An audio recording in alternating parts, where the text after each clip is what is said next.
Hello दोस्तों, आप सभी का स्वागत है हमारे यूट्यूब चैनल वी टॉपर में। फ्रेंड, जैसा कि आप सभी को पता है कि शाम 5 बजे हमारा UP triple S C agriculture technical assistant का जिसका एग्ज़ाम 19 फरवरी को लगा हुआ है दोस्तों। प्रैक्टिस सेट सॉल्व करते हैं हम हिंदी का, और ये प्रैक्टिस सेट हम यूथ कॉम्पिटिशन टाइम बुक्स के कर रहे हैं दोस्तों। ये बुक आप परचेस कर सकते हैं, लिंक डिस्क्रिप्शन में है दोस्तों। और अब तक हमने 5 प्रैक्टिस सेट तक सॉल्व कर लिया है, समान हिंदी और समान ज्ञान का दोस्तों। आज हिंदी का प्रैक्टिस नंबर 6 है दोस्तों। जिन लोगों ने बाकी के प्रैक्टिस सेट नहीं देखे, हमारे चैनल के प्लेलिस्ट पर जाइए, आपको सारे प्लेलिस्ट में सारे प्रैक्टिस सेट मिल जाएंगे दोस्तों। तो चलिए दोस्तों स्टार्ट करते हैं। इसके बाद शाम 6 बजे आपका जीके का प्रैक्टिस होगा, उसको भी आप लोग देखिएगा। तो चलिए दोस्तों शुरू करते हैं समान हिंदी का मॉक टेस्ट। चलिए क्वेश्चन नंबर 39 यानी क्वेश्चन नंबर 1 आपके सामने है दोस्तों। निम्नलिखित में से कौन सी भाषा देवनागरी लिपि में लिखी जाती है? 39 का आप लोग साथ साथ फटाफट हर बार की तरह इस बार भी आपको आंसर देते जाना है, और वीडियो के एंड में आपको कमेंट सेक्शन में बताना है कि टोटल नंबर आप क्वेश्चन में से कितने क्वेश्चन आपके सही गए हैं दोस्तों। और इसके बाद में सामान्य ज्ञान का आपका प्रैक्टिस सेट जो होगा वो होने वाला है शाम 6 बजे दोस्तों। इसके बाद तुरंत शाम 6 बजे प्रैक्टिस सेट जीके का होगा दोस्तों। उसके बाद 7 बजे आपका mission UP triple S C all exam के लिए प्रीवियस पेपर हम सॉल्व करवाएंगे। घटना चक्र बुक जो आती है, जिसमें विभिन्न परीक्षाएं का पेपर लगा होता है। यूपी ट्रिपल एस सी जो जितनी अभी तक परीक्षाएं कराई है सभी का, तो हम जीके और हिंदी का स्टार्ट करें दोस्तों, उसको भी देखिएगा। और रात 8 बजे लोअर पीसीएस का पीपीएस क्वेश्चन होता है। सारे वीडियो अटेम्प्ट किया कीजिए, सारे क्लासेस लिया कीजिए, चैनल को सब्सक्राइब करके बेल आइकन को ऑन कर लें। तो चलिए दोस्तों आप फटाफट काम की बात करते हैं। 39 का राइट आंसर काफ़ी लोगों ने कर दिया है। 39 का सी ऑप्शन से मराठी। देखिए निम्नलिखित में से कौन सी भाषा देवनागरी लिपि में लिखी जाती है? तो मराठी जो है वो देवनागरी लिपि में भी लिखी जाती है। साथ ही साथ नेपाली भाषा भी देवनागरी लिपि में ही लिखी जाती है। आगे बढ़ते हैं। क्वेश्चन नंबर 40 है, हिंदी किसी एक रूप भाषा का नाम न होकर एक भाषा परंपरा का नाम है, यह कथन किसका है? 40 नंबर का राइट आंसर। जल्दी जल्दी आप लोग आंसर कीजिए दोस्तों। आप लोगों के आंसर देखता हूँ, काफ़ी लोग सही आंसर करते हैं दोस्तों। बहुत ही अच्छी तैयारी कर रही है, ऐसे ही आप लोग कंटिन्यूसली क्लास करते रहिए।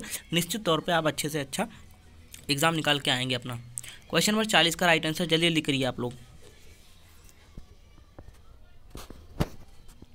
क्वेश्चन नंबर 40 का राइट आंसर आपका ऑप्शन बी सही है। हजारी प्रसाद द्विवेदी का यह कथन है कि हिंदी किसी एक रूप भाषा का नाम न होकर एक भाषा परंपरा का नाम है। ठीक है, आगे बढ़ते हैं। क्वेश्चन नंबर 41 है, हिंदी की विशिष्ट बोली ब्रज भाषा किस रूप में सबसे अधिक प्रसिद्ध है? क्वेश्चन नंबर 41 का सही उत्तर दें जल्दी जल्दी आप लोग।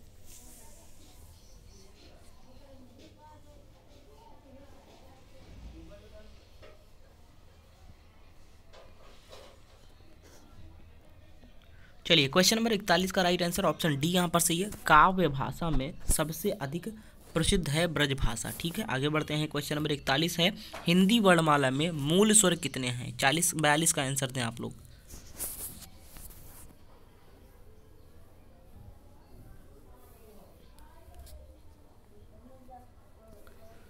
चलिए क्वेश्चन नंबर 42 का राइट आंसर यहाँ पर जो सही उत्तर है वो हो जाएगा आपका ऑप्शन नंबर 43 का, 42 का जो राइट आंसर है वो हो जाएगा आपका ऑप्शन नंबर बी यहाँ पर सही है। 4 मूल स्वर जो है वो है 4। आगे बढ़ते हैं। क्वेश्चन नंबर 43 है, ज्ञा वर्ण किन वर्णों के संयोग से बना है? क्वेश्चन नंबर 43 का राइट आंसर दें। ठीक है, ये तो आपको पता है कि क्षत्रिय ज्ञा जो होता है ये संयुक्त व्यंजन होते हैं दोस्तों। ये किन्हीं 2 व्यंजनों से मिलकर बने होते हैं दोस्तों। ठीक है, तो इनका जब वर्ण विच्छेद करेंगे तो इनमें कौन कौन से शब्द से मिलकर बना है, वर्ण से मिलकर बना, ये आपको बताना है। ज्ञा शब्द को ज्ञा वर्ण 43 का राइट आंसर दें आप लोग फटाफट।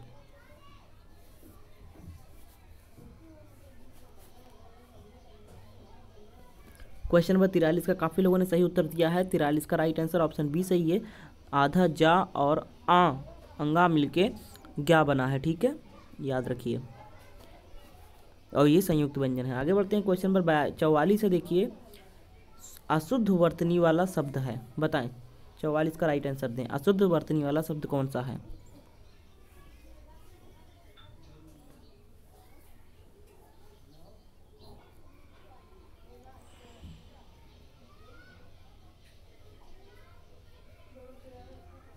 क्वेश्चन नंबर 44 का सभी लोगों ने सही उत्तर दिया है। 44 का राइट आंसर ऑप्शन डी यहाँ पर सही है।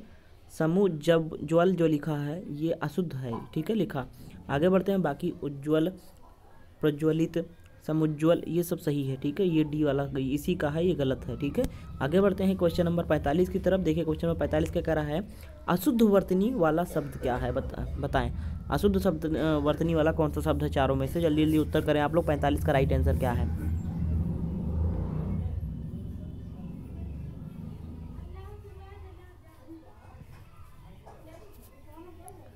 क्वेश्चन नंबर 45 का सही उत्तर ऑप्शन बी यहाँ पर सही है, ठीक है, ये अशुद्ध वर्तनी वाला शब्द है। आगे बढ़ते हैं क्वेश्चन नंबर 46 से। देखिए, निम्नलिखित में से किस शब्द का में उपसर्ग नहीं है, किस शब्द में उपसर्ग नहीं है, बताइए। क्वेश्चन नंबर 46 का सही उत्तर क्या है?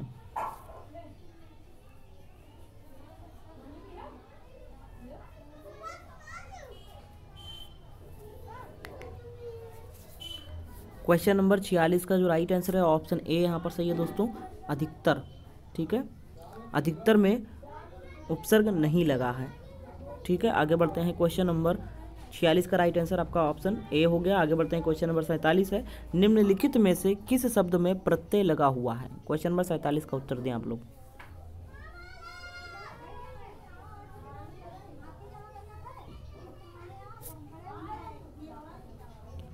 क्वेश्चन नंबर 47 का सही उत्तर ऑप्शन बी यहाँ पर सही है, चिड़चिड़ाहट। चिड़चिड़ाहट में प्रत्यय लगा हुआ है आहट, आहट प्रत्यय यहाँ पर लगा है, आहट, ठीक है। आगे बढ़ते हैं, क्वेश्चन नंबर 48 है, पर्यायवाची शब्द का अर्थ है। बहुत इजी क्वेश्चन है, 48 का उत्तर दें आप लोग। क्वेश्चन नंबर 48 का सही उत्तर फटाफट आप लोग करें, डी ऑप्शन सही है। जो लोग डी ऑप्शन कर रहे हैं सही उत्तर है समानार्थी, ठीक है। आगे बढ़ते हैं, क्वेश्चन नंबर 49 है, निम्नलिखित में कौन सा शब्द अरविंद का पर्यायवाची नहीं है? बताएं, अरविंद का पर्यायवाची कौन सा नहीं है? याद रखिए, स्टेटमेंट पे ध्यान दिया कीजिए, गलती यहीं पे हो जाती है, नहीं नहीं हम ध्यान देते हैं, यहाँ पर पूछ रहे हैं नहीं है। 49 का सही उत्तर फटाफट आप लोग करें।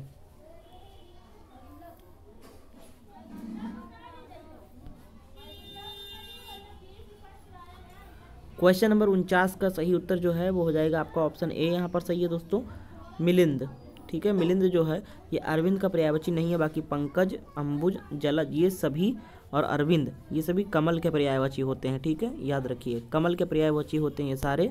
आगे बढ़ते हैं, क्वेश्चन नंबर 50 से 51 तक, ठीक है। निर्देश है, दिए गए विलोम शब्दों के लिए दिए गए विकल्पों में से सही विकल्प चुनिए, ठीक है। आगे बढ़ते हैं, देखते हैं कौन कौन से शब्द हैं। आमोद प्रमोद, आमोद प्रमोद, ठीक है। तो इसका कौन सा राइट आंसर होगा? 50 का राइट आंसर दें आप लोग।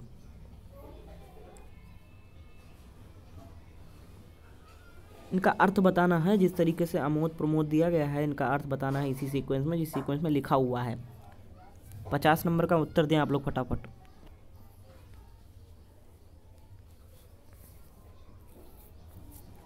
चलिए, क्वेश्चन नंबर 50 का राइट आंसर यहाँ पर आपका ऑप्शन नंबर सी सही है। एक आमोद का जो मतलब होता है वो होता है वेदना, और प्रमोद का मतलब होता है दुख, यानी सॉरी यहाँ पर आमोद मतलब होगा वेदना और प्रमोद मतलब होगा दुख, इसका विलोम होगा, ठीक है, विलोम बताना था आपको। आगे बढ़ते हैं, क्वेश्चन नंबर 51 है, देखिए विष, ठीक है, इसका विलोम क्या होगा? बताएं 51 का राइट आंसर।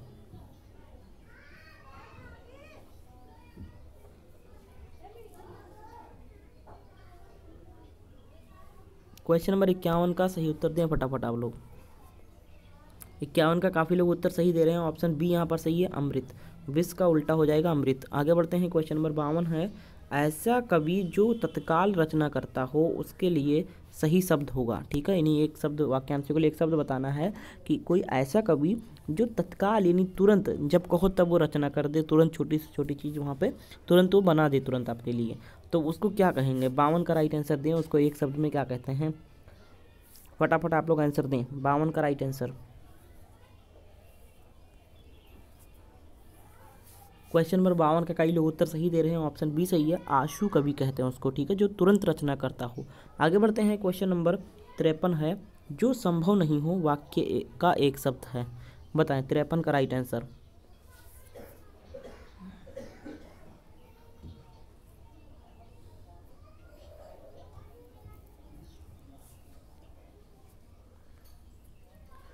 क्वेश्चन नंबर 53 का राइट आंसर आपका ऑप्शन नंबर सी यहाँ पर सही है, असंभव। जो संभव नहीं हो असंभव कहेंगे उसको। आगे बढ़ते हैं, क्वेश्चन नंबर 54 है, जिसके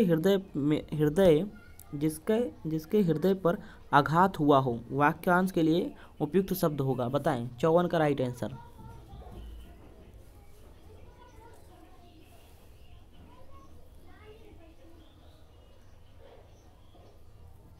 चौवन का राइट आंसर यहाँ पर आपका ऑप्शन नंबर बी सही होगा, मरम्माहत, ठीक है, कहेंगे उसको। आगे बढ़ते हैं, क्वेश्चन नंबर 55 है, मुझे किस प्रकार का सर्वनाम है, जो मुझे सब दिया गया है ये किस प्रकार का सर्वनाम है आपको बताना है। 55 का राइट आंसर दें आप लोग फटाफट जल्दी जल्दी।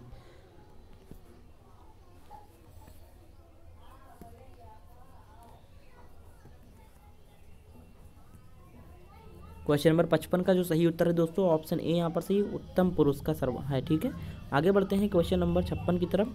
क्वेश्चन नंबर 56 देखिए क्या कह रहा है, परिमाणवाचक।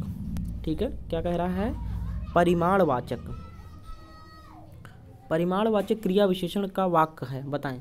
वह बहुत थक गया, वह अभी अभी गया है, वह अंदर बैठा है, वह अब भली भांत नाच लेता है, बताएं। तो इसमें आपका परिमाणवाचक क्रिया विशेषण कौन सा है। ठीक है, क्रिया विशेषण तो आप जानते ही होंगे, क्रिया विशेषण उसे कहते हैं जो जिसकी विशेषता बताता हो। ठीक है, जो किसी चीज़ की विशेषता बताता हो उसको क्रिया विशेषण कहते हैं। ठीक है, जैसे फॉर एग्जांपल कि कुछ भी ले लीजिए कि दुकानदारी बहुत धड़ल्ले से चल रही है।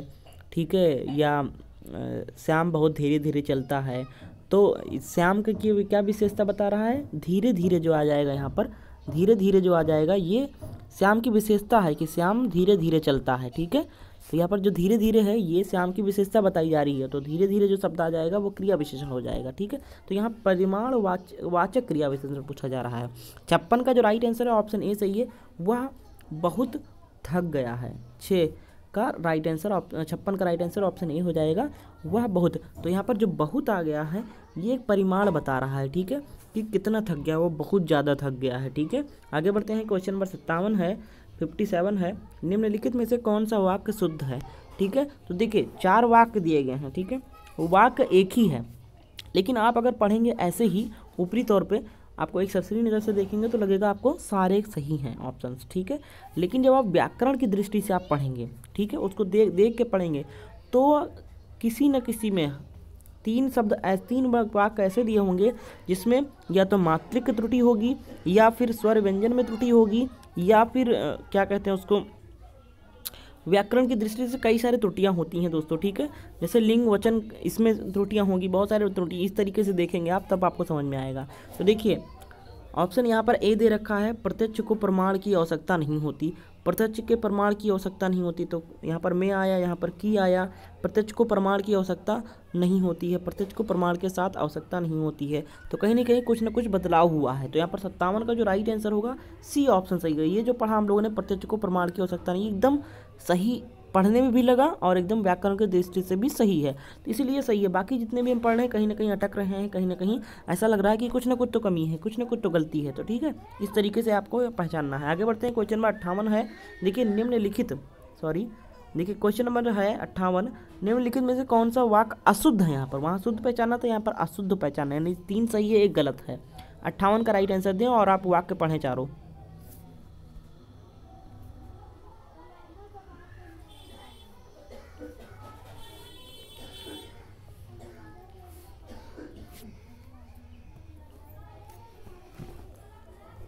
चलिए क्वेश्चन नंबर 58 का राइट आंसर यहाँ पर जो हो जाएगा आपका ऑप्शन ए सही है, अध्यापिका ने शिष्य से प्रश्न पूछा, ये गलत है यहाँ पर। ठीक है, अशुद्ध है। 58 का राइट आंसर आपका ऑप्शन ए हो जाएगा, बाकी सब सही हैं। बच्चे ने कहा था पर आप नहीं सुना। अमित ने जेब से 10 रुपये का नोट निकाला। कवि ने संपादक को एक कविता भेजी। सारे सही है। आगे बढ़ते हैं, क्वेश्चन नंबर 59 है, अदृश्य शत्रु अर्थात अर्थ के अनुरूप उपयुक्त मुहावरा है, बताएं। अदृश्य शत्रु अर्थ के अनुरूप उपयुक्त मुहावरा होगा। 59 का राइट आंसर दें आप लोग।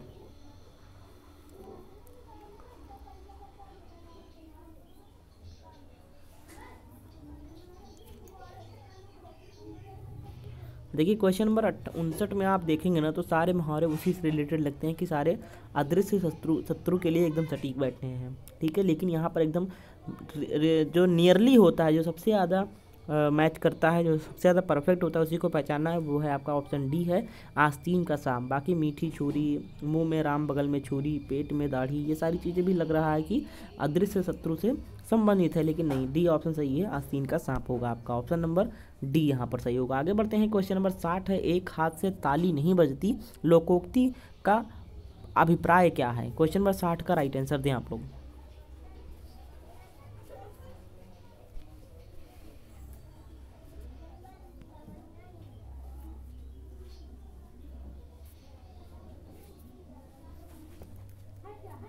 क्वेश्चन नंबर 60 का जो सही उत्तर है दोस्तों ऑप्शन ए सही है, शत्रुता दोनों पक्षों की गलती से होती है। आगे बढ़ते हैं, क्वेश्चन नंबर 61 है, शांत रस की उत्पत्ति कब होती है, बताएं।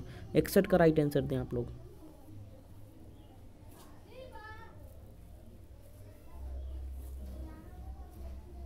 क्वेश्चन नंबर 61 का राइट आंसर यहाँ पर आपका ऑप्शन ए हो जाएगा, संसार से वैराग्य होने पर। आगे बढ़ते हैं, क्वेश्चन नंबर 62 है, सुन सिया सत्य आशीष हमारी, पूज ही मन कामना तुम्हारी।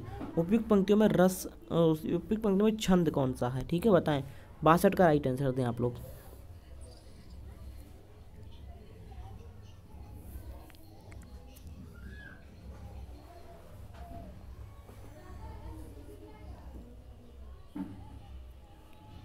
क्वेश्चन नंबर 62 का राइट आंसर ऑप्शन डी यहाँ पर सही है दोस्तों, चौपाई है। आगे बढ़ते हैं, क्वेश्चन नंबर 63 है, कमल नयन में अलंकार कौन सा है, ठीक है, बताएं। बहुत इजी क्वेश्चन है। 63 का राइट आंसर दें आप लोग फटाफट।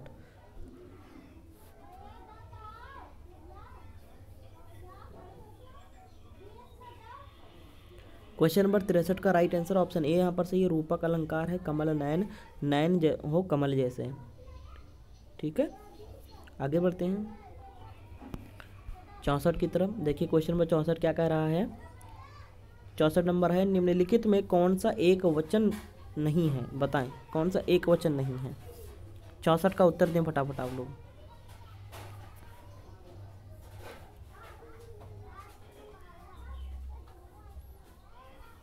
क्वेश्चन नंबर 64 का राइट आंसर आपका ऑप्शन डी यहाँ पर सही है, समाचार जो है ये एक वचन नहीं है, बहुवचन में होता है समाचार हमेशा। आगे बढ़ते हैं, क्वेश्चन नंबर 65 है, आंसू का बहुवचन क्या होगा, बताएं। क्वेश्चन नंबर 65 का राइट आंसर।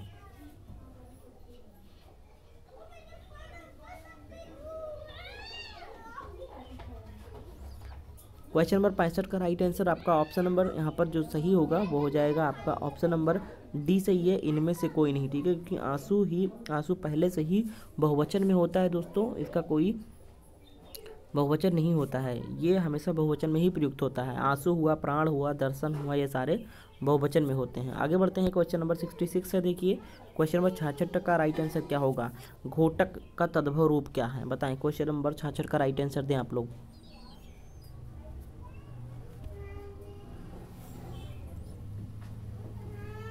क्वेश्चन नंबर 66 का राइट आंसर आपका ऑप्शन सी है, घोड़ा। घोड़ा का पर्यायवाची होता है घोटक, और घोड़ा को संस्कृत में घोटक भी कहते हैं। आगे बढ़ते हैं, क्वेश्चन नंबर 67 है, कौन सा शब्द देशज नहीं है, बताएं। क्वेश्चन नंबर 67 का उत्तर दें आप लोग।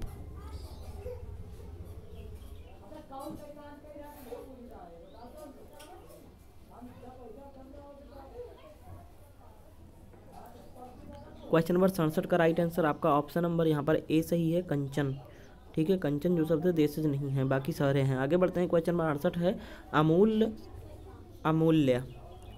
अमूल्य शब्दों का सही अर्थ युग्म क्या है, बताएं। क्वेश्चन नंबर 68 का उत्तर।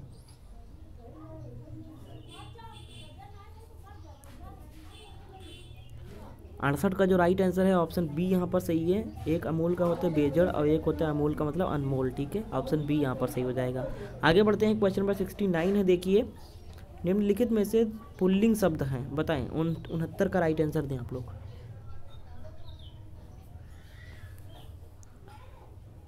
क्वेश्चन नंबर 69 का राइट आंसर आपका ऑप्शन सी सही है, व्यय जो पुल्लिंग शब्द है। 70 नंबर और लास्ट क्वेश्चन है, निम्नलिखित शब्दों में से योग रूढ़ शब्द कौन सा है, बताएं। क्वेश्चन नंबर 70 का राइट आंसर दें आप लोग दोस्तों। और दोस्तों अगर वीडियो पसंद आए तो प्लीज़ वीडियो को लाइक करके शेयर कर दीजिएगा। और इसके बाद शाम 7 बजे आने वाला है ऑल एग्ज़ाम के लिए, सभी एग्ज़ामों के लिए दोस्तों हम स्टार्ट कर रहे हैं। जो एक बुक आती है किरण की भी आती है और घटना चक्र ने भी निकाला है, ऐसी बुक है, उसमें जितने भी अब तक परीक्षाएं हुई है यूपी ट्रिपल एससी के सारे प्रीवियस पेपर उसमें लगे हुए हैं, ठीक है। तो हर पेपर्स में हिंदी और जीके छाँट के ऐसे ही आपको प्रैक्टिस सेट करवाने वाला हूँ प्रीवियस क्वेश्चन का विभिन्न परीक्षाओं का दोस्तों। इससे आपके लिए बहुत ही ज़्यादा हेल्पफुल होने वाली है, चाहे जिस परीक्षा की तैयारी करो सभी परीक्षाओं के लिए उपयोगी होगा। उस क्लास को जरूर ज्वाइन करें। और रात 8 बजे लोअर पीसीएस का प्रीवियस क्वेश्चन सॉल्व हो रहा है दोस्तों। लोअर 1 का सॉल्व हो चुका है, आज कंप्लीट हो जाएगा हमारा। उसके बाद लोअर 2 लोअर 3 सॉल्व करेंगे, उसके बाद हम प्रिपरेशन स्टार्ट कर देंगे। क्वेश्चन नंबर 70 का राइट आंसर जो है आपका ऑप्शन नंबर ए यहाँ पर सही है, चक्रपाणी, ठीक है। इसी का सेशन को समाप्त करते हैं। रात 10 बजे तक क्लास लगातार चलेगी, हर घंटे आपको विजिट करना है। अगर नोटिफिकेशन मिलता है तो बहुत अच्छी बात है, नहीं मिलता है तो सबसे पहले आप चैनल को सब्सक्राइब करके बेल आइकन को ऑन कर लें, नोटिफिकेशन मिलेगा। कभी कभी यूट्यूब नोटिफिकेशन नहीं भेजता, फिर भी मैं आपको बता दूं 5 बजे के बाद पहला वीडियो 5 बजे आता है, दूसरा 6, फिर 7, फिर 8, फिर 9, ठीक है। लगातार कंटिन्यूअसली हर घंटे वीडियो आती है, आप लोग हर घंटे विजिट किया कीजिए। थैंक यू फॉर वॉचिंग, मिलते हैं नेक्स्ट वीडियो शाम 7 बजे।